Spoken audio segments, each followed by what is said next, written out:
Glória a Deus, queridos. Então, eu quero trazer aqui a palavra de hoje, dessa noite.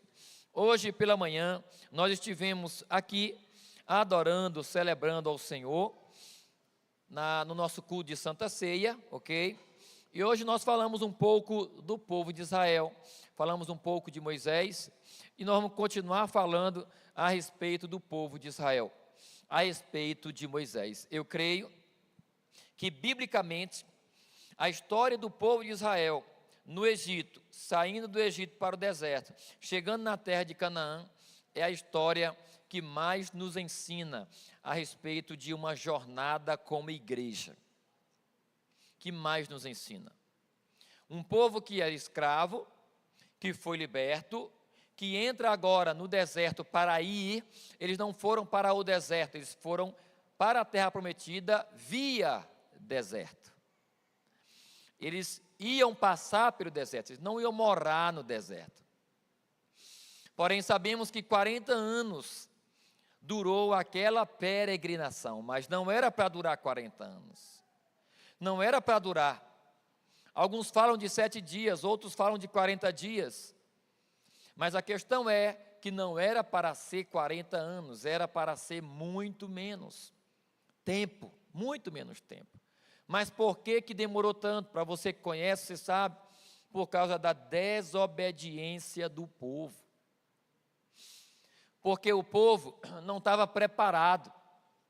O povo reclamava, o povo murmurava, o povo não cria, o povo ora dava glória a Deus, ora queria apedrejar Moisés, o povo ora queria seguir em frente, ora queria voltar para o Egito, ora era fiel a Deus, ora fazia um ídolo para si. Era um povo murmurador, e depois desse tempo todo de caminhada, querido, porque o povo saiu do Egito, eles não saíram do Egito como Abraão saiu da sua casa. Abraão saiu da sua casa sem saber para onde ia, ok? Mas tem um detalhe, um parêntese aqui, Abraão saiu da sua casa sem saber para onde ir, mas ele sabia com quem ele estava indo. É totalmente diferente, compreendeu? Abraão saiu de sua casa para um lugar que ele não conhecia, mas ele não estava só, ele estava com o Deus Todo-Poderoso, com ele. Então, Abraão, ele saiu voltando para uma terra que ele não sabia onde iria chegar, porém o povo de Israel, no Egito, eles saem do Egito sabendo que vão para a terra prometida. Eles já sabiam que iriam para a terra prometida e que iriam chegar lá, já sabiam. Então, eles tinham uma promessa, Deus estava levando eles para tomar posse da terra prometida. Por que eu estou falando isso? Porque o momento que nós vamos ler aqui, querido, é um momento de pré-entrada na terra prometida. É o momento que eles chegam perto da terra prometida, e Moisés manda os espias para olharem a terra, para verem a terra, que eles estavam caminhando para ir, para chegar lá. Então, eles já sabiam aonde iam chegar, e Deus tinha mandado a terra de vocês, vão tomar posse dela.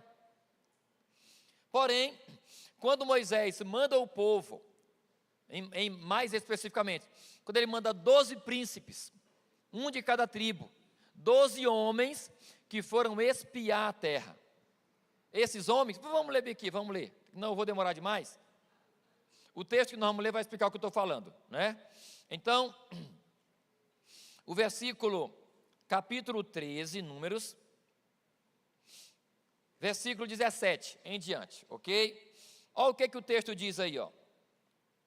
Quando Moisés os enviou para espiar Canaã, disse: subam pelo Neguebe e prossigam até a região montanhosa. Vejam como é a terra, e se o povo que lá vive é forte ou fraco, se são muitos ou poucos.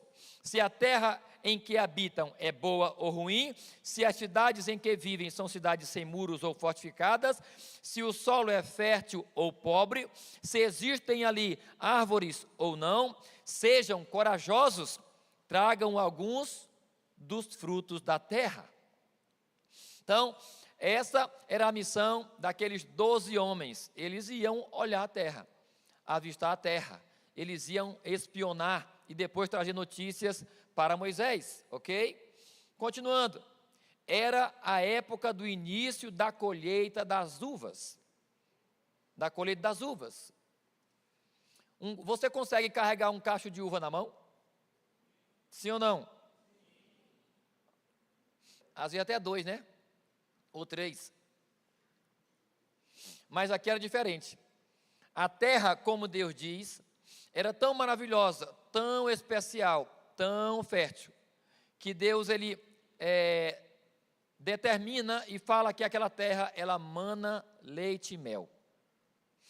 Eu levarei vocês para uma terra que mana leite e mel.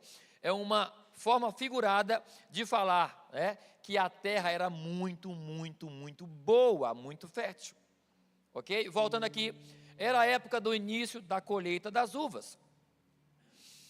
Eles subiram e espiaram a terra desde o deserto de Zin até Reob, na direção de Lebo-Ramate. Subiram do Neguebe e chegaram a Hebron, onde viviam Aimã, Sesai e Telmai, descendentes de Anak. Ora, Hebron, pode tirar por enquanto o fundo? Pode tirar o fundo, por favor. Aí pode colocar daqui a pouco, viu? Ora, Hebron havia sido construída 7 anos antes de Zoan, no Egito. Quando chegaram ao vale de Escol, cortaram um ramo, do qual prendia um único cacho de uvas. Quantos cachos de uva? Quantos? Só um. 2 deles, 2 homens, foram 12. 2 dos 12, 2 homens, carregaram o cacho, pendurado em uma vara. Diga assim, Jesus. O cacho de uvas era tão grande, e as uvas eram tão grandes, e era tão pesado, que 2 homens tinham que carregar aquele cacho e numa vara. Colocaram uma vara aqui no ombro de cada um e levaram aquele cacho de uvas, de tão grande que era e de tão pesado. Será que a terra era boa? Meu Deus! Continuando. Colheram também romãs e figos. Aquele lugar foi chamado de Vale de Escol, por causa do cacho de uvas que os israelitas cortaram ali. Ao fim de 40 dias, eles voltaram da espionagem daquela terra. Então, eles passaram 40 dias andando naquela terra. Ali tinha um povo, tinha cidades, e ali observaram que, assim como Deus havia dito, a terra era muito boa.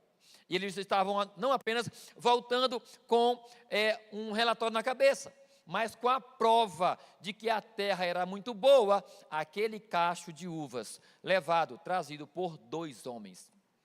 A prova de que era muito boa, ou seja, mais uma prova de que Deus é fiel, de que o que Deus fala, você pode escrever. O que Deus promete, Ele cumpre, o que Ele fala, Ele faz. Ok? Então, estavam voltando com aquele cacho de uvas para o restante do povo.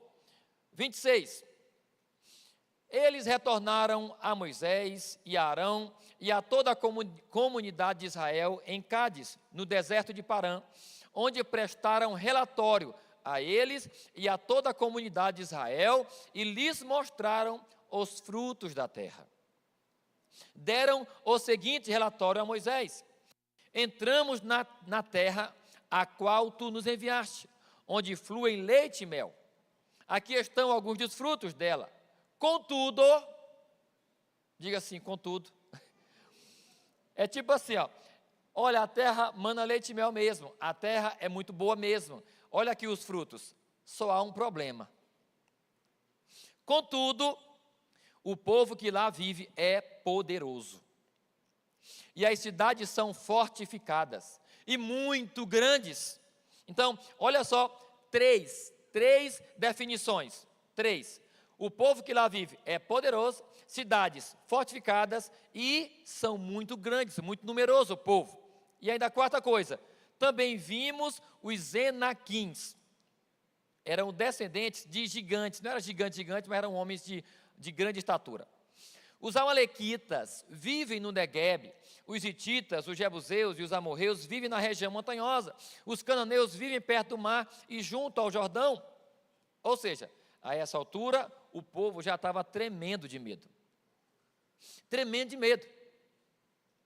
Porque o relatório desses homens aqui, que eram 10, foram 12 que foram enviados.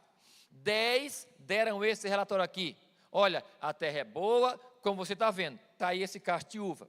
Porém, o povo de lá é muito grande, muito numeroso, é muito forte. Lá tem homens gigantes. Tem homens gigantes lá. E o povo tudo começou a ficar apavorado. Continuando, 30.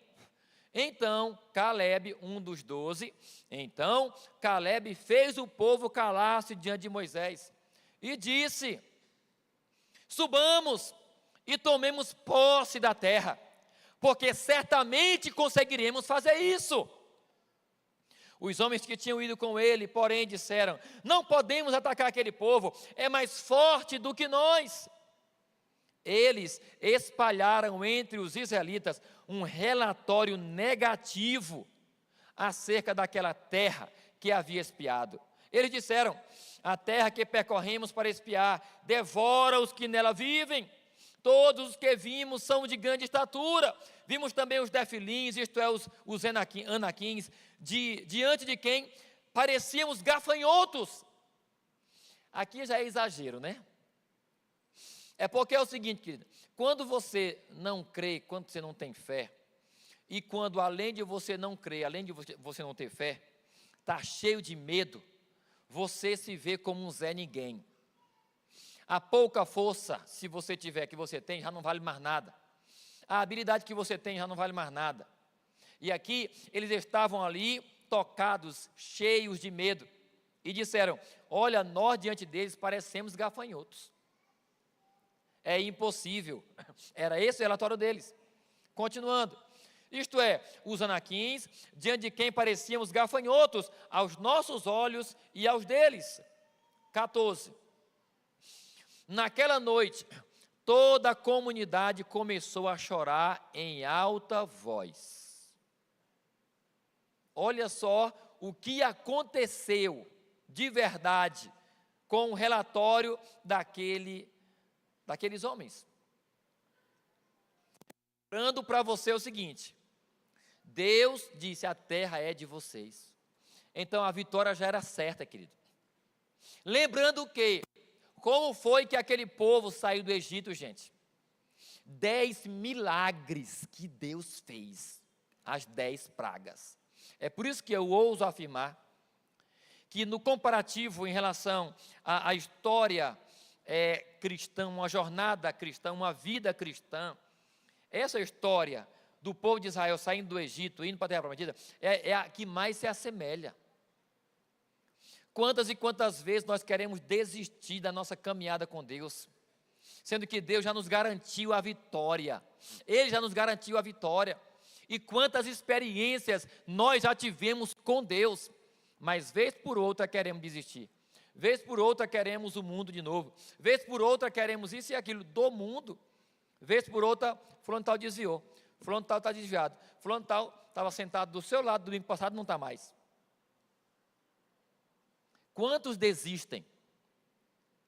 E aqui no caso de Israel, voltando, o povo de Israel saiu do Egito debaixo de milagres.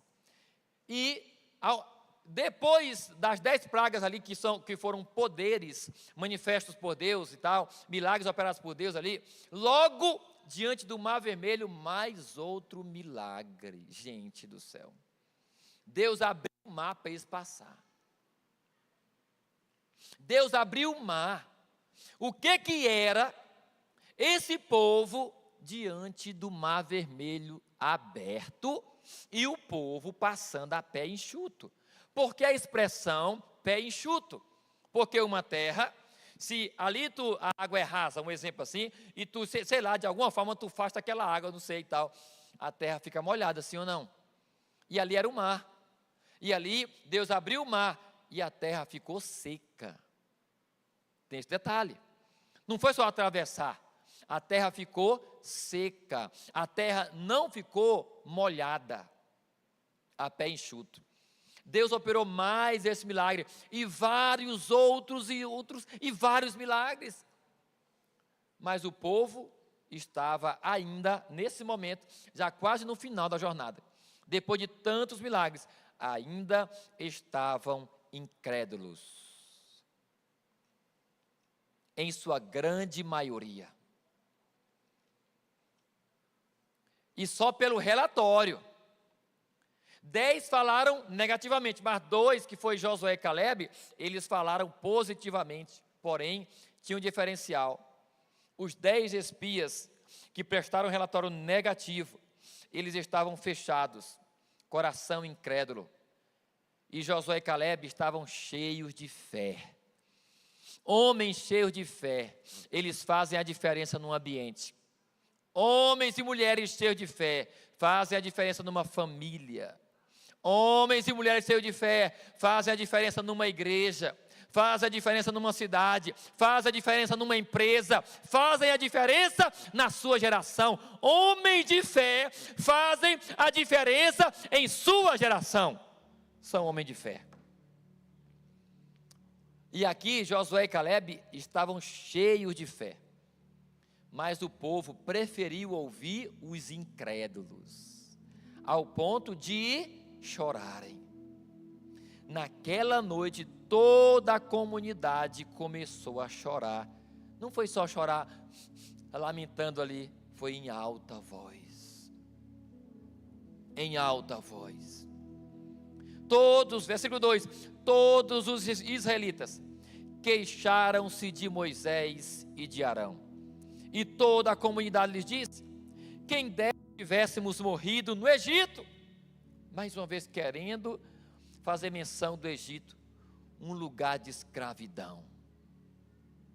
Um lugar de escravidão. Um lugar onde eles trabalhavam de sol a sol, com capatazes egípcios com um chicote na mão. Bora, bora, parou não, bora. E a chicotada comia.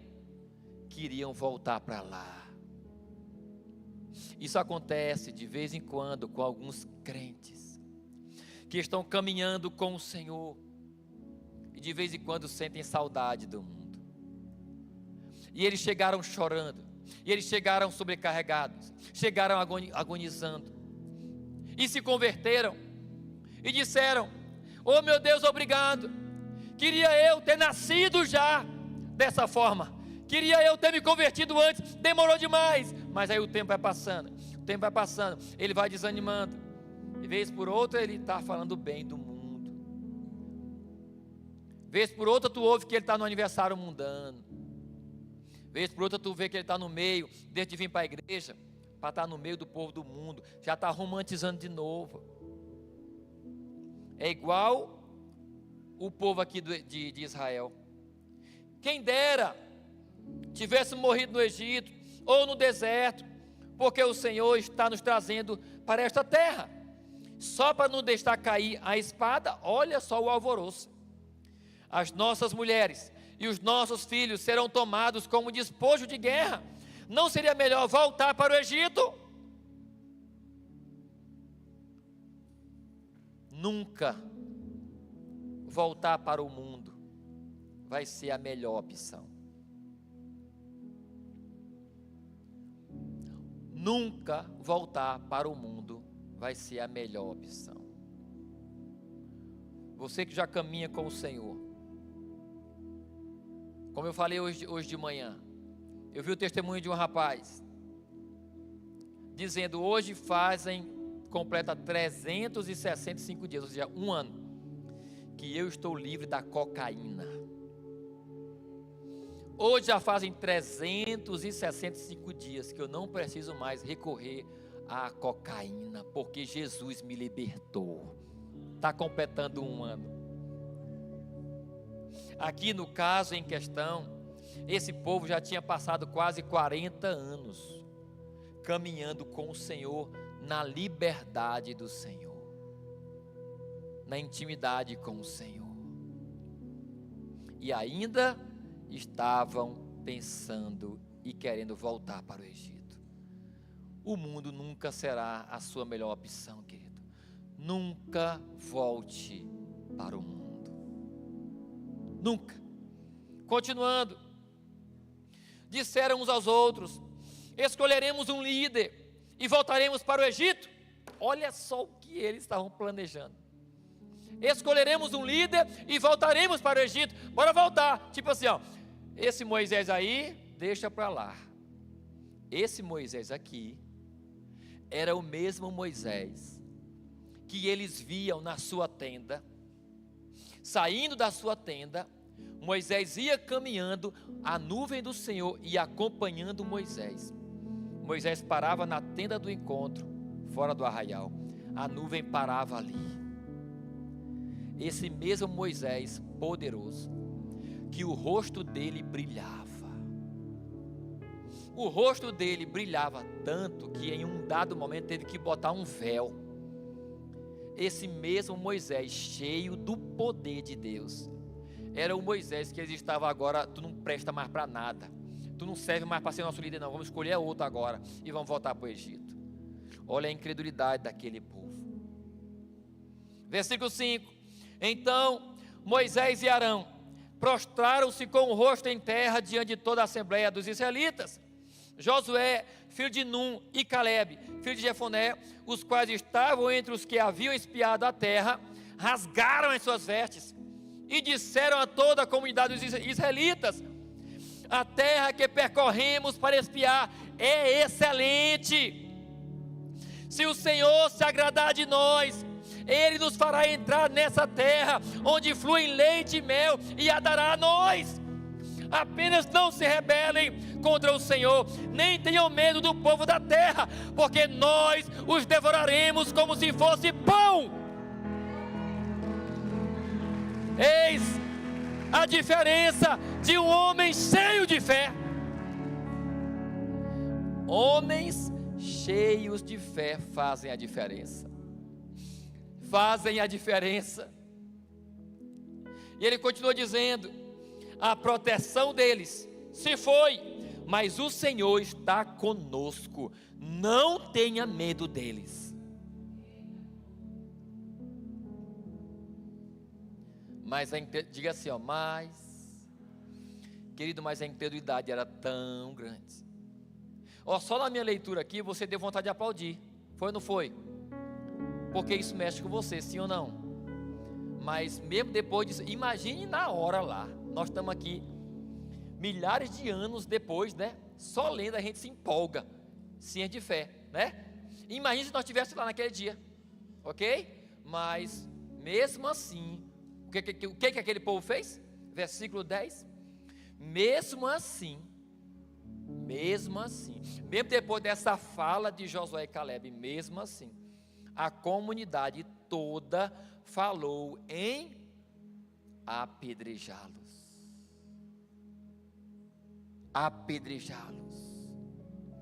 Foi o jeito de Deus entrar no meio.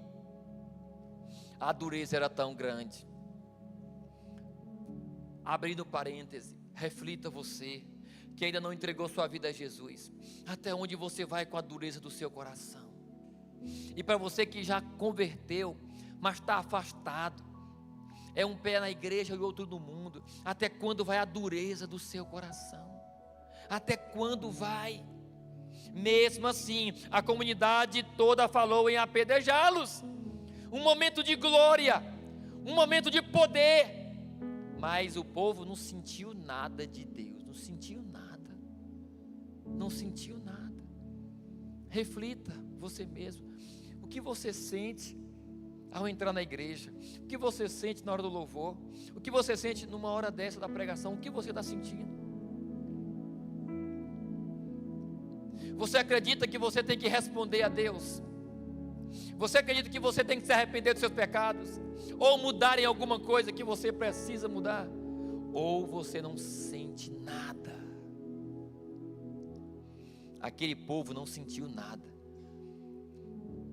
Pensaram foi em apedrejar Moisés, Arão, Josué e Calebe.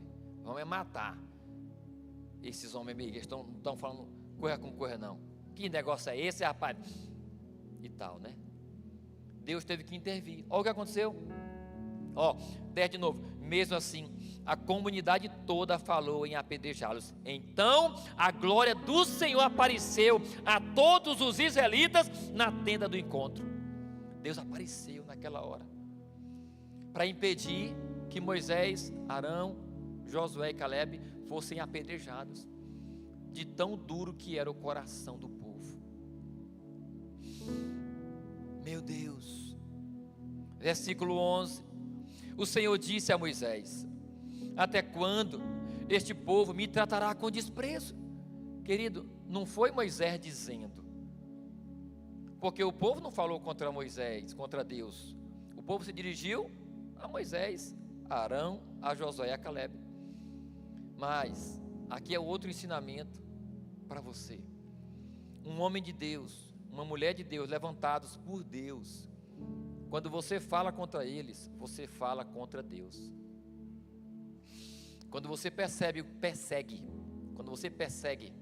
um homem de Deus, você está perseguindo Deus. Não foi isso que Jesus falou para Paulo?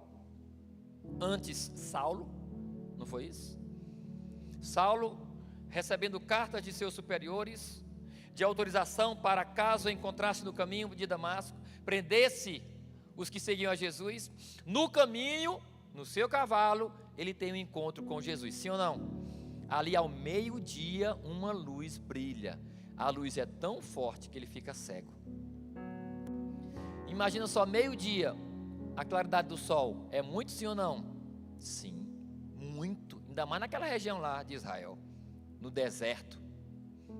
Mas a luz era tão forte que ele ficou cego. Mas resumindo, Jesus disse o que para ele? Uma voz, que era Jesus: Saulo, Saulo, por que me persegues? Ora, Saulo não estava perseguindo Jesus, Saulo estava perseguindo os discípulos de Jesus. Mas Jesus aparece e diz: tu está me perseguindo por quê? Quem és tu, Senhor? Eu sou a Jesus, eu sou Jesus a quem tu persegues. Aqui, Deus diz para Moisés: até quando este povo me tratará com desprezo?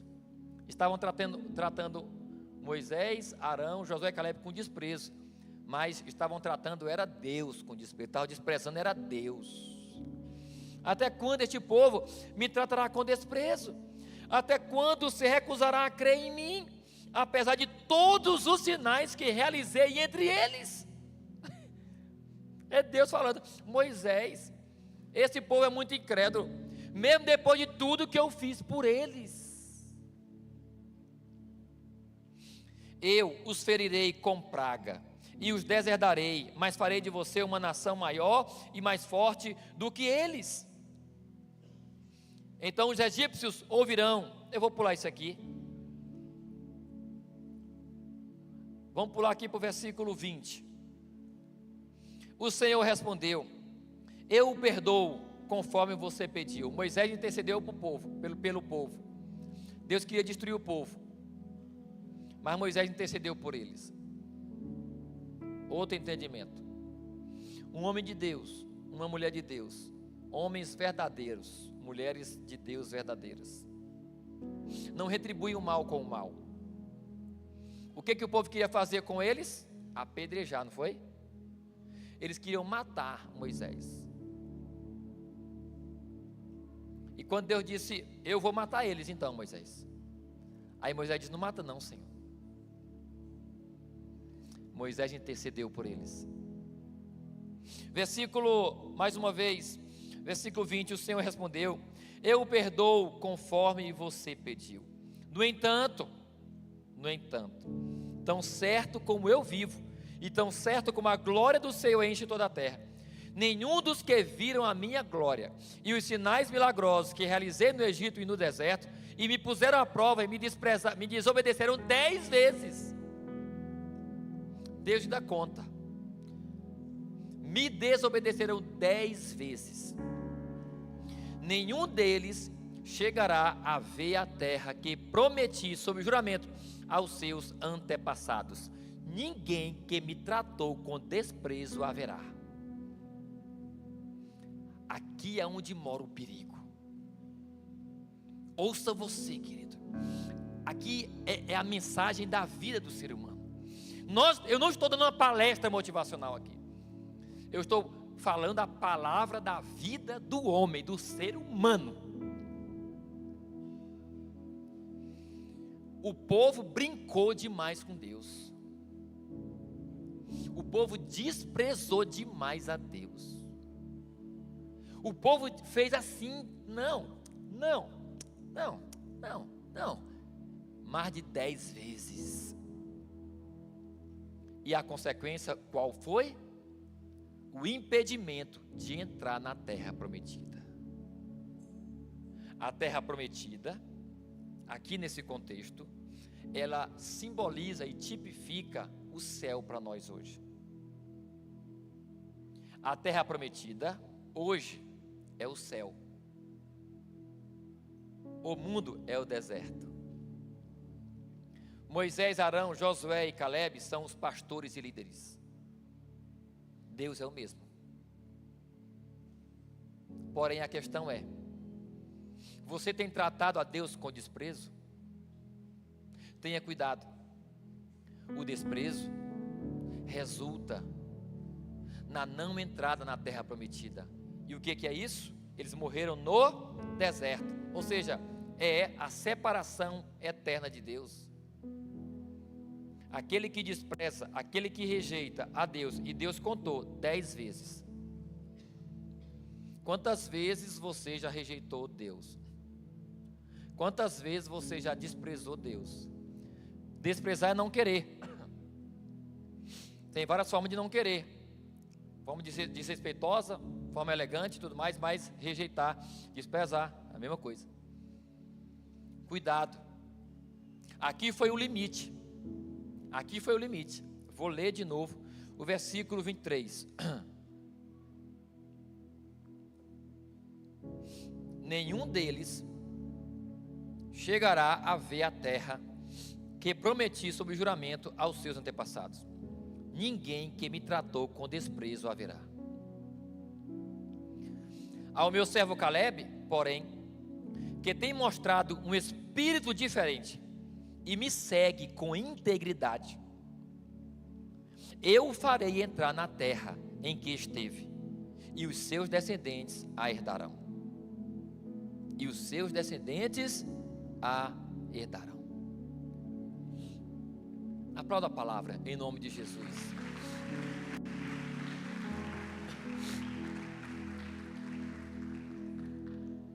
Mas Caleb, que tem um espírito diferente e me segue com integridade, o que é isso? Senão uma vida cristã, vivida dia a dia com zelo. O que é isso? O que é esse espírito diferente? Senão impulsos por Deus. O espírito diferente é esse impulso por mais de Deus. É o ânimo, é a vontade de querer Deus, de querer agradar a Deus. Caleb, ele tem um espírito diferente. Ele me segue com integridade. Seguir com integridade. Integridade vem de inteireza. Inteireza. Não falta nenhuma parte. Não falta nenhuma parte. O íntegro, ele cuida para que não falte nada. No nosso caso, em relação a Deus, o íntegro é aquele que se esforça para não faltar nada entre ele e Deus. No seu cuidado, no seu zelo, ele é íntegro. Seja diferente, tenha um espírito diferente e caminhe com Deus integramente. Zele por Deus, não despreze a Ele. Ele é o Todo-Poderoso, Ele tem todo o poder e é todo o poder. Ele não é o mal. Deus é bom. Deus é justo. E indo mais adiante, Ele é paciente. O povo provocou demais a Deus. Provocou demais.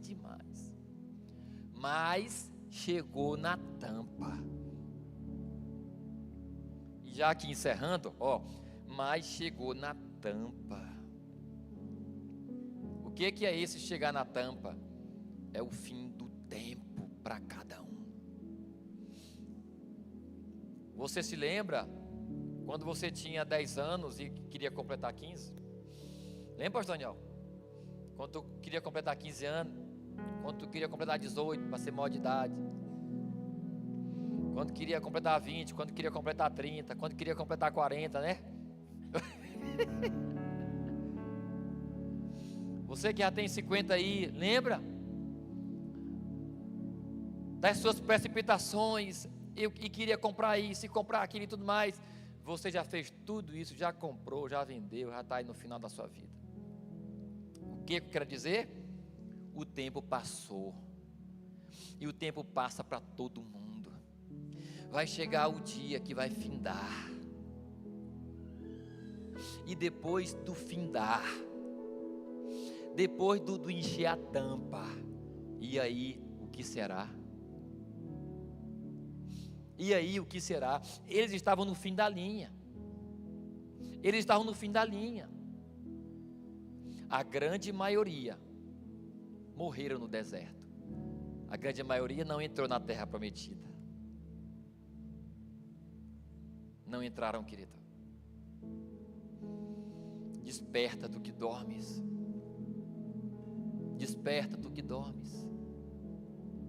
Aquilo que você está desejando alcançar, alguém já alcançou um dia. O carro que tu está querendo comprar, alguém já comprou um dia. A casa que tu está querendo fazer, alguém já fez um dia. A fazenda que tu está querendo comprar, alguém já comprou 10. E onde estão essas pessoas? Mortas. Aonde estão essas pessoas? Mortas. E muitos de nós estamos dando a vida para conquistar o que eles já conquistaram e não estamos observando Deus, que é o mais importante. Depois do fim da linha, o que será? Depois do fim da tua vida aqui na terra, o que será? A nossa promessa diante do Evangelho, e o Evangelho, que é o poder de Deus para a salvação daquele que crê, somente este Evangelho, ele promete vida após o fim da linha.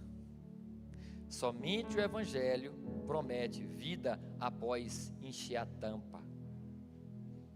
Não existe nenhuma outra história, nenhuma outra promessa que dá vida após a morte, como o Evangelho. Não existe.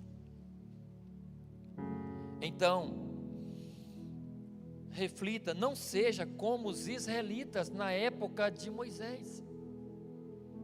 Um povo que ouviu Deus, um povo que viu grandes coisas acontecendo, grandes milagres, mas mesmo assim não creu, não mudou.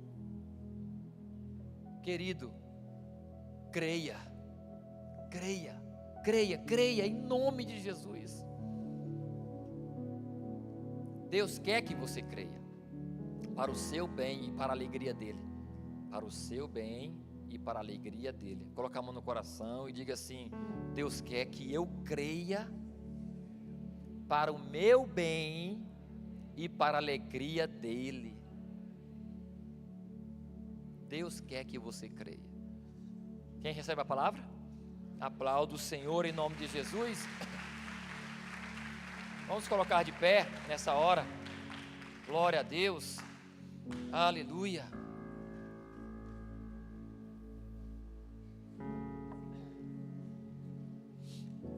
Domingo passado eu falei: porventura, quando o Filho do Homem vier, achará fé na terra? Reflita. Há fé no seu coração para a salvação? Você crê que você é um pecador e que precisa do perdão de Deus? e da salvação? Você crê que existe céu e existe inferno? Se você crê em tudo isso, eu te digo, só Jesus pode te dar a vida após a morte. Foi isso que ele veio fazer. Ele veio morrer para te dar essa vida. Mas ele não vai levar ninguém forçado. A decisão tem que ser tomada em vida. Essa é a decisão mais importante da vida de um ser humano. Feche seus olhos. Vamos orar nessa hora em nome de Jesus. Aleluia. Minhas vontades eu não quero mais viver. Amém. Adore o Senhor por um instante. Eu sou tão dependente de você.